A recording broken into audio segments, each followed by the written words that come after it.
जय श्री कृष्णा। आप सभी का दिन शुभ और मंगलमय हो। आज सुनिए आगे की कथा। व्यास जी कहते हैं कि पूर्व काल में दक्ष आदि श्रेष्ठ मुनियों के पूछने पर कमल योनि भगवान ब्रह्मा ने जो कुछ भी कहा था वही अब मैं आप लोगों से कहूँगा, जो अपने चारों मुखों से ऋक साम आदि चारों वेदों का उच्चारण करते हुए तीनों लोकों को पवित्र करते हैं। उनका प्रादुर्भाव एकार्णव के जल से हुआ है। असुरगण जिनके यज्ञों का लोप नहीं कर पाते, उन भगवान ब्रह्मा जी को प्रणाम करके मैं उन्हीं की कही हुई कथा आरंभ करता हूँ, जिन्होंने सृष्टि के उद्देश्य से धर्म आदि को प्रकट किया है। अव्यक्त जन्मा ब्रह्मा जी के संपूर्ण मत का ही मैं वर्णन करता हूँ। तत्वदर्शी मुनियों ने जल को नार कहा है। वह नार पूर्व समय में भगवान का अयन अर्थात निवास स्थान हुआ, इसीलिए वे नारायण कहलाते हैं। वे भगवान नारायण सबको व्याप्त करके स्थित हैं।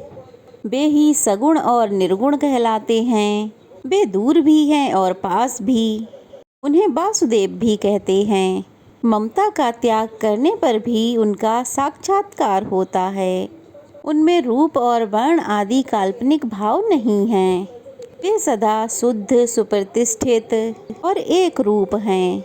जब जब धर्म की हानि और अधर्म का उत्थान होता है, तब तब वे अपने आप को संसार में प्रकट करते हैं। पूर्व समय में उन्हीं प्रजापालक भगवान ने वराह रूप धारण करके थूथन से जल को हटाया और रसातल में डूबी पृथ्वी को अपनी एक दाढ़ से कमल के दल के समान ऊपर उठा लिया। उन्होंने ही नरसिंह रूप धारण करके हिरण्यकश्यपु का वध किया और विप्रचित्ति आदि अन्य दानवों को भी मार गिराया। फिर वामन अवतार लेकर माया से बलि को बांधा और दैत्यों को जीतकर तीनों लोकों को अपने 3 पगों से ही नाप लिया। वे ही भृगुवंश में परम प्रतापी जमदग्नि कुमार परशुराम के रूप में उत्पन्न हुए, जिन्होंने पिता के वध का बदला लेने के लिए क्षत्रियों का संहार कर डाला। उन्हीं भगवान ने अत्रि कुमार प्रतापी दत्तात्रेय के रूप में अवतरित होकर महात्मा अलर्क को अष्टांग योग का उपदेश दिया।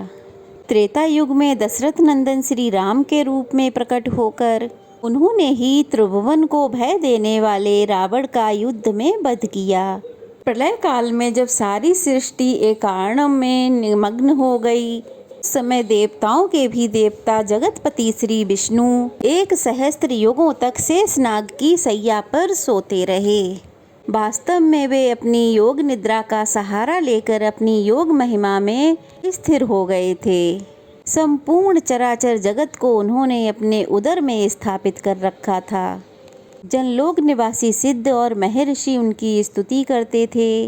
उसी समय उनकी नाभि से एक कमल प्रकट हुआ, जो दिशा रूपी पत्रों से सुशोभित अग्नि और सूर्य के समान तेजस्वी था और पर्वत रूपी केसरों से अलंकृत था।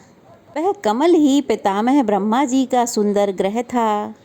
उसी में 4 मुखों वाले देवादिदेव ब्रह्मा जी प्रकट हुए। उस समय भगवान विष्णु की कानों की मैल से 2 महाबली और महापराक्रमी दानव उत्पन्न हुए, जो ब्रह्मा जी को मार डालने के लिए तत्पर हो गए थे। उनका नाम मधु और कैटव था। भगवान ने समुद्र रूपी शयन ग्रह से उठकर उन दोनों दुर्धर्ष दैत्यों का वध कर दिया। ये तथा और भी भगवान की असंख्य लीलाएं हैं, जिनकी मैं गणना नहीं कर सकता। इस समय अजन्मा भगवान के जिस अवतार का प्रसंग चल रहा है, वह मथुरा में हुआ था।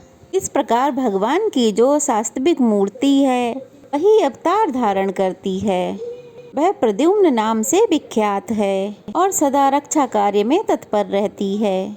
मैं भगवान वासुदेव की इच्छा के अनुसार देवता, मनुष्य और त्रियक योनि में अवतरित होती हैं और उसी के अनुकूल अपना स्वभाव बना लेती है। भक्त पुरुषों द्वारा पूजित होने पर वह उनकी मनोवांछित कामनाओं को भी पूरा करती है। इस तरह मैंने यहाँ भगवान के अवतार का रहस्य बताया है। भगवान विष्णु यद्यपि कृत्य हैं, कुछ भी करना अथवा पाना नहीं है। तब भी वे लोक कल्याण के लिए ही मानव रूप में प्रकट हुए थे। व्यास जी कहते हैं, मुनिवरों, अब मैं संक्षेप से श्री हरि के अवतार का वर्णन करता हूँ। सुनो, भगवान इस पृथ्वी का भार उतारने की इच्छा से अवतार लेते हैं। जब जब अधर्म बढ़ता है और धर्म का लोप होने लगता है, तब तब भगवान जनार्दन अपने स्वरूप के 2 भाग करके यहाँ अवतरित होते हैं। साधु पुरुषों की रक्षा, धर्म की स्थापना, दुष्टों तथा अन्य देवद्रोहियों का दमन और प्रजा का पालन करने के लिए वे प्रत्येक युग में अवतार लेते हैं। बहुत समय पहले की बात है। यह पृथ्वी अत्यंत भार से पीड़ित होकर मेरु पर्वत पर देवताओं के समाज में गई और ब्रह्मा आदि सबको प्रणाम करके खेद और मिश्रित वाणी में सब हाल सुनाने लगी। स्वर्ण के गुरु अग्नि, गौओं के गुरु सूर्य तथा मेरे गुरु संपूर्ण लोकों के वंदनीय भगवान नारायण हैं। इस समय ये कालनेमी आदि दैत्य मर्त्यलोक में जन्म लेकर दिन रात प्रजा को कष्ट देते रहते हैं। सर्वशक्तिमान भगवान विष्णु ने जिस कालनेमी महादैत्य का वध किया था, वही अब उग्रसेन कुमार कंस के रूप में प्रकट हुआ है। अरिष्ट, धेनु, केसी, प्रलय, नरक, सुंदासुर, अत्यंत भयंकर बलि कुमार, बाणासुर तथा और भी जो महापराक्रमी दुरात्मा दैत्य राजाओं के घर में उत्पन्न हुए हैं, उनकी मैं गणना नहीं कर सकती। दिव्य मूर्तिधारी देवताओं, इस समय मेरे ऊपर महाबली और गर्वीले दैत्यों की अनेक अक्षौहिणी सेनाएं हैं। सुरेश्वरों, मैं आप लोगों को बताए देती हूँ कि उन दैत्यों के भारी भार से पीड़ित होने के कारण अब मुझ में अपने आप को धारण करने की शक्ति भी नहीं रह गई है। इसलिए आप लोग मेरा भार उतारिए। पृथ्वी के ऐसे वचन सुनकर संपूर्ण देवताओं ने उसका भार उतारने के लिए ब्रह्मा जी को प्रेरित किया। तब ब्रह्मा जी बोले, देवताओं, पृथ्वी जो कुछ भी कहती है वह सब ठीक है। वास्तव में मैं महादेव जी और तुम सब लोग सब भगवान नारायण के ही स्वरूप हैं। भगवान की जो विभूतियां हैं, उन्हीं की परस्पर न्यूनता अधिकता बाध्य बाधव रूप से रहती है। इसलिए आओ हम सब क्षीर सागर के उत्तम तट पर चलें और वहाँ श्री हरि की उपासना करके उनसे यह सब निवेदित करें। वे सबकी आत्मा है, संपूर्ण चराचर जगत उनका ही रूप है। वह सदा ही जगत का कल्याण करने के लिए अपने अंश से अवतार लेकर धर्म की स्थापना करते हैं। ऐसा कहकर ब्रह्मा जी संपूर्ण देवताओं के साथ क्षीर सागर के तट पर गए और एकाग्रचित होकर भगवान गरुड़ध्वज की स्तुति करने लगे। श्री ब्रह्मा जी बोले, हे सहस्त्र मूर्ति, आपको बारंबार नमस्कार है। आपके सहस्त्रों बाहें, अनेक मुख और अनेक चरण हैं। आप जगत की सृष्टि, पालन और संहार में संलग्न रहते हैं। अप्रमेय मैं परमेश्वर, आपको बारंबार नमस्कार है। भगवान, आप सूक्ष्म से भी अत्यंत सूक्ष्म, परम महान और बड़े बड़े गुरुओं से भी वैभवशाली हैं। आप प्रकृति, समष्टि बुद्धि, अहंकार तथा वाणी के भी प्रधान मूल हैं। यह पृथ्वी आपकी शरण में आई है प्रभु, प्रसन्न होइए प्रभु। इस समय भूतल पर जो बड़े बड़े असुर उत्पन्न हुए हैं, उनके द्वारा पीड़ित होने से इसके पर्वत रूपी बंधन शिथिल पड़ गए हैं। आप संपूर्ण जगत के परम आश्रय हैं। आपकी महिमा अपरंपार है। इसलिए यह वसुधा अपना भार उतरवाने के लिए आपकी ही सेवा में उपस्थित हुई है। हम लोग भी यहाँ उपस्थित हुए हैं। ये इंद्र, दोनों अश्विनी कुमार, वरुण, रुद्र, वसु, आदित्य, वायु, अग्नि तथा अन्य संपूर्ण देवता यहाँ खड़े हैं। देवेश्वर, मुझे तथा अन्य सब देवताओं को जो कुछ भी करना है उसकी आज्ञा कीजिए। आपकी ही आज्ञा का पालन करते हुए हम लोग सदा संपूर्ण दोषों से मुक्त रहेंगे।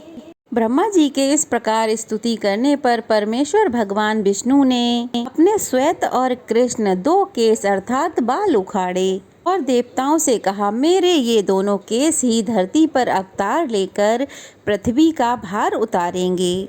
संपूर्ण देवता भी अपने अपने अंश से पृथ्वी पर अवतरित होकर पहले से उन्मत्त हुए दैत्यों के साथ युद्ध करेंगे।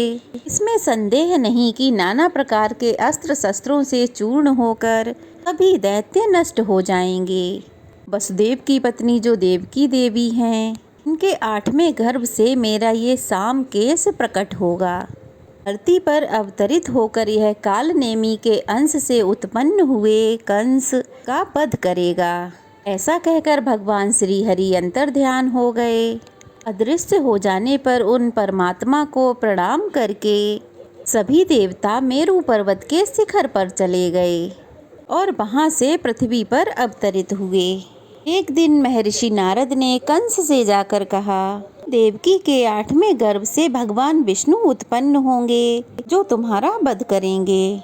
यह सुनकर कंस को बड़ा क्रोध आया और उसने देवकी तथा वसुदेव को कारागृह में बंदी बना दिया।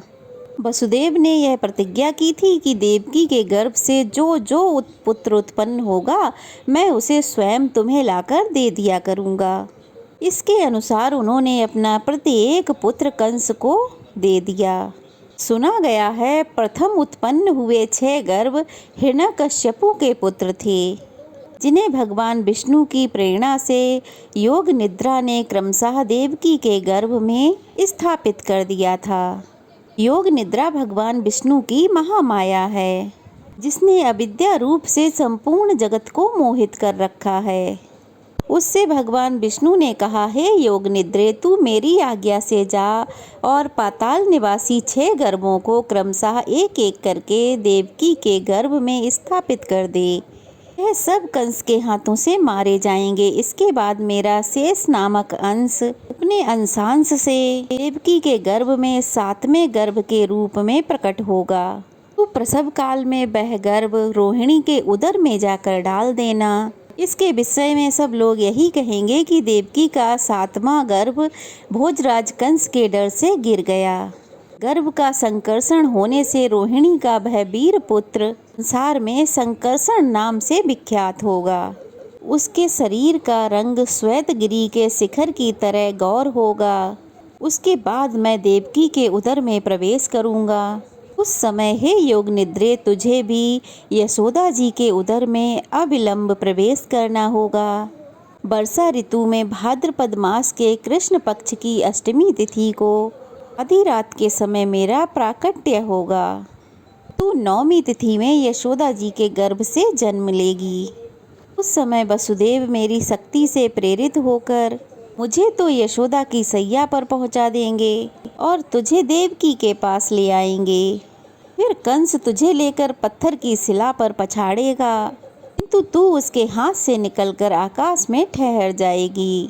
ऐसा करके इंद्र मेरे गौरव का स्मरण करके तुझे 100 बार प्रणाम करेंगे और विनीत भाव से अपनी बहन बना लेंगे। फिर तू शुंभ निशुंभ आदि सहस्त्रों दैत्यों का वध करके अनेक स्थान बनाकर सारी पृथ्वी की शोभा बढ़ाएगी। भूति, सन्नति, कीर्ति, शांति, पृथ्वी, धृति, लज्जा, पुष्टि, उषा तथा अन्य जो भी स्त्री नामधारी वस्तु है वह सब तू ही है, जो प्रातःकाल और अपराह्न में तेरे सामने मस्तक झुकाएंगे और तुझे आर्या, दुर्गा, वेदगर्भा, अंबिका, भद्रा, भद्रकाली, क्षेम्या तथा सेमंकरी आदि कहकर तेरी आराधना करेंगे। उनके समस्त मनोरथ मेरी कृपा से सिद्ध हो जाएंगे। जो लोग भक्ष्य भोज्य आदि पदार्थों से तेरी पूजा करेंगे, उन मनुष्यों पर प्रसन्न होकर तू उनकी समस्त इच्छाएं पूर्ण करेगी। वे सब लोग सदा मेरी कृपा से निश्चय ही कल्याण के भागी होंगे। इसलिए देवी, जो कार्य मैंने तुझे बताया है उसे पूर्ण करने के लिए अब जा। व्यास जी कहते हैं, देवादिदेव श्री हरि ने पहले जैसा आदेश दिया था उसी के अनुसार जगत जननी योग माया ने देवकी के उदर में क्रमशः 6 गर्भ स्थापित किए और 7वें को खींचकर रोहिणी के उदर में डाल दिया। इसके बाद तीनों लोगों का उपकार करने के लिए साक्षात श्री हरि ने देवकी के गर्भ में प्रवेश किया और उसी दिन योग निद्रा यशोदा जी के उदर में प्रविष्ट हुई। भगवान विष्णु के अंश के भूतल पर आते ही आकाश में ग्रहों की स्थिति यथावत होने लगी। सभी ऋतुएं सुखदायिनी हो गईं। देवकी के शरीर में इतना तेज आ गया कि कोई उनकी ओर आंख उठाकर नहीं देख सकता था। देवतागण स्त्री पुरुषों से अदृश्य रहकर अपने उदर में श्री विष्णु को धारण करने वाली माता देवकी का प्रतिदिन स्तवन करने लगे। देवतागण कहने लगे, देवी तुम स्वाहा सुधा और तुम ही विद्या सुधा और ज्योति हो। इस पृथ्वी पर संपूर्ण लोकों की रक्षा के लिए तुम्हारा अवतार हुआ है। तुम प्रसन्न होकर संपूर्ण जगत का कल्याण करो। हमारी प्रसन्नता के लिए उन परमेश्वर को अपने गर्भ में धारण करो जिन्होंने स्वयं में संपूर्ण जगत को धारण कर रखा है। इस प्रकार देवताओं द्वारा की हुई स्तुति को सुनते हुए माता देवकी ने जगत की रक्षा करने वाले कमल नयन भगवान विष्णु को अपने गर्भ में धारण किया। इसके बाद वह शुभ समय आया कि समस्त विश्व रूपी कमल को विकसित करने वाले महात्मा श्री विष्णु रूपी सूर्य देव का देवकी रूपी प्रभात बेला में उदय हुआ। आधी रात का समय था। मेघ मंद मंद स्वर में गरज रहे थे। शुभ मुहूर्त में भगवान जनार्दन प्रकट हुए। उस समय संपूर्ण देवता फूलों की वर्षा करने लगे। विकसित नील कमल के समान श्याम वर्ण वत्स चिन्ह से सुशोभित वक्ष स्थल वाले चतुर्भुज बालक को उत्पन्न हुआ देख परम बुद्धिमान वसुदेव ने उल्लासपूर्ण वचनों में भगवान की स्तुति की और कंस से भयभीत स्वर में कहा, शंख चक्र गदा धारण करने वाले देव देवेश्वर, मैंने जान लिया आप साक्षात भगवान हैं। परंतु हे देव, मुझ पर कृपा करके आप अपने इस दिव्य रूप को छुपा लीजिए। आप मेरे भवन में अवतरित हुए हैं, यह बात जान लेने पर कंस मुझे अभी कष्ट देगा। देवकी बोली, जिनके अनंत रूप हैं, ये संपूर्ण विश्व जिनका ही रूप है, जो गर्भ में स्थित होने पर भी अपने शरीर से संपूर्ण लोकों को धारण करते हैं तथा जिन्होंने अपनी माया से ही ये बाल रूप धारण किया है, वे देव देव प्रसन्न हों। हे देवेश्वर, आप अपने इस चतुर्भुज रूप का उपसंहार कीजिए। दैत्यों का संहार करने वाले देवेश्वर, आपके इस अवतार का वृतांत कंस कभी ना जानने पाए। तब श्री भगवान बोले, देवी, पूर्व जन्म में मुझ जैसे पुत्र को पाने की इच्छा से मेरी जिस प्रकार स्तुति की थी वह आज सफल हो गई, क्योंकि आज मैंने तुम्हारे उदर से जन्म लिया है। मुनिवरों, ऐसा कहकर भगवान मौन हो गए तथा वसुदेव जी भी रात में उन्हें लेकर घर से बाहर निकले। वसुदेव के जाते ही योग निद्रा के प्रभाव से पहरा देने वाले सारे सिपाही अचेत हो गए थे। बादल वर्षा कर रहे थे। यह देख शेषनाग ने अपने छत्र से भगवान को ढक लिया और वे वसुदेव जी के पीछे पीछे चलने लगे। रास्ते में अत्यंत गहरी यमुना जी बह रही थीं। उनके जल में नाना प्रकार की ऊंची ऊंची सैकड़ों लहरें उठ रही थीं, किंतु भगवान विष्णु जी के ले जाते समय वे वसुदेव जी के घुटनों तक आ गईं। वसुदेव जी ने उसी अवस्था में यमुना जी को पार किया। उन्होंने देखा नंद आदि बड़े बड़े गोप राजा कंस का कर लेकर यमुना के किनारे पर आए हुए हैं। उसी समय यशोदा जी ने भी योग माया को कन्या रूप में जन्म दिया, परंतु वे योग निद्रा से मोहित थीं, इसलिए पुत्र है या पुत्री इस बात को जान ही नहीं सकीं। प्रसूति गृह में अन्य जो स्त्रियां थीं वे भी निद्रा के कारण अचेत हो गई थीं। तब वसुदेव जी ने चुपके से अपने बालक को यशोदा जी की सैया पर सुला दिया और कन्या को लेकर तुरंत लौट आए। इससे आगे का वृतांत आप सभी अगले अध्याय में जरूर सुनिएगा। ये कथा कैसी लगी कमेंट बॉक्स में बताइएगा। अच्छी लगी हो तो वीडियो को लाइक कीजिएगा, चैनल को सब्सक्राइब कीजिएगा, ढेर सारा प्यार और आशीर्वाद दीजिएगा।